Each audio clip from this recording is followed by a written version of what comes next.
నేను gate ఎగ్జామ్‌ని first అటెంప్ట్‌లోనే crack చేశానండి. ఆ తర్వాత ఎంటెక్ వచ్చేసి ఐఐటీ ఖరగ్‌పూర్‌లో పవర్ సిస్టమ్ చేశానండి. ఓకే. నేను ఈరోజు ఒక మంచి టాపిక్ అండి. ఎలక్ట్రికల్ సర్క్యూట్స్ నుంచి డిస్కస్ చేయబోతున్నా. ఏందంటే మనం ఎలక్ట్రికల్ సర్క్యూట్‌ని ఎలా తక్కువ టైంలో సాల్వ్ చేయాలా అనేది నేను మంచి టెక్నిక్స్ చెప్తాను ఈరోజు. మనకు ఎలక్ట్రికల్ సర్క్యూట్స్ అనే సబ్జెక్ట్ ఎందుకంటే చాలా ఇంపార్టెంట్ సబ్జెక్ట్ అండి గేట్ ఎగ్జామ్‌లో. అదొచ్చేసి యావరేజ్‌గా 8 మార్క్స్ వస్తాయి. దాంట్లో ఆహ్, ఎలక్ట్రికల్ సర్క్యూట్‌ని సాల్వ్ చేసేదొచ్చేసి ఒక క్వెషన్ ఖచ్చితంగా వస్తదండి. 2 మార్క్స్ క్వెషను. సో, మీరు ఈజీగా ఆ 2 మార్క్స్ క్వెషన్ అందరూ సాల్వ్ చేయగలుగుతారు. కానీ నేను చాలా బెస్ట్ టెక్నిక్స్ చెప్తాను. ఆ టెక్నిక్‌తో మీరు ఫాస్ట్‌గా సాల్వ్ చేస్తారు. సో దట్ మీకు టైం అనేది మిగిలిన టైము వేరే క్వెషన్‌ల మీద పెట్టడానికి ఛాన్స్ ఉంటదండి గేట్ ఎగ్జామ్‌లో. ఓకే. సో,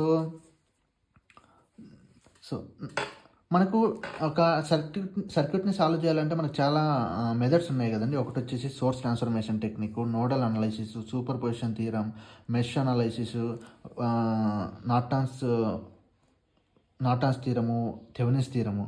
కానీ వీటిలో ఏది బెస్టు, ఒక సర్క్యూట్‌కి ఏది బెస్ట్ అనేది మనము ఆహ్, గెస్ చేయగలగాలండి. అప్పుడే మనము సర్క్యూట్‌ని ఫాస్ట్‌గా చేయగలుగుతాం. తక్కువ టైంలో చేయగలుగుతాం. ఓకేనా? నే నా నా నేను ఒక అప్రోచ్‌ని రాసుకున్నానండి నేను సొంతంగా. నా ఎక్స్‌పీరియన్స్‌తో నేను ఒక మంచి అప్రోచ్‌ని డిసైడ్ చేశాను. అది ఫాలో అవ్వండి. మీరు కూడా చాలా ఫాస్ట్‌గా సాల్వ్ చేస్తారు. ఓకేనా? నా అప్రోచ్‌లో వచ్చేయండి first source transformation technique apply చేస్తే చాలా ఫాస్ట్‌గా సాల్వ్ చేయగలుగుతామండి. ఒకవేళ ఇది అప్లై కాదు అనిపించినప్పుడు మనము we have to go to nodal analysis కానీ, సూపర్ పొజిషన్ థియరమ్ గానీ ఎళ్ళాల. నో ఆ తర్వాత ఇవి 2 కూడా ఫెయిల్ అయితే మెష్ అనాలిసిస్‌కెళ్ళాలండి. అంటే సోర్స్ ట్రాన్స్‌ఫర్మేషన్ అంటే తెలియని వాళ్ళకి నేను చెప్తున్నాను. సోర్స్ ట్రాన్స్‌ఫర్మేషన్ అంటే ఏందంటే సింపుల్ అండి.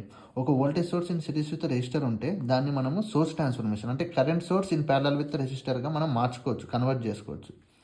కానీ ఈ కరెంట్ సోర్స్ రెసిస్టర్ వాల్యూ మారదు. ఇక్కడ ఆర్ఎస్ ఉంటే ఇక్కడ ఆర్ఎసే ఉంటది. కానీ కరెంట్ సోర్స్ వాల్యూ ఏందంటే వీఎస్/ఆర్ఎస్ అండి. అట్లాగే సిమిలర్‌గా మనము కరెంట్ సోర్స్‌ని వోల్టేజ్ సోర్స్‌గా కూడా కన్వర్ట్ చేయొచ్చు. ఓకేనా? ట్రాన్స్‌ఫార్మ్ చేయొచ్చు.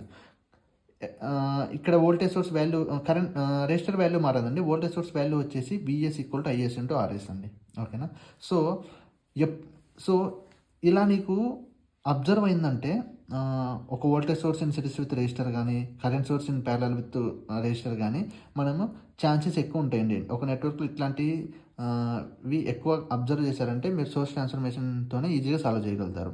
ఒకవేళ అబ్జర్వ్ కాలేదనుకోండి, మనం క్యాన్సిల్ చేసి నోడల్ అనాలిసిస్ గానీ, సూపర్ పొజిషన్ థియరమ్ గానీ ఎళ్ళాల.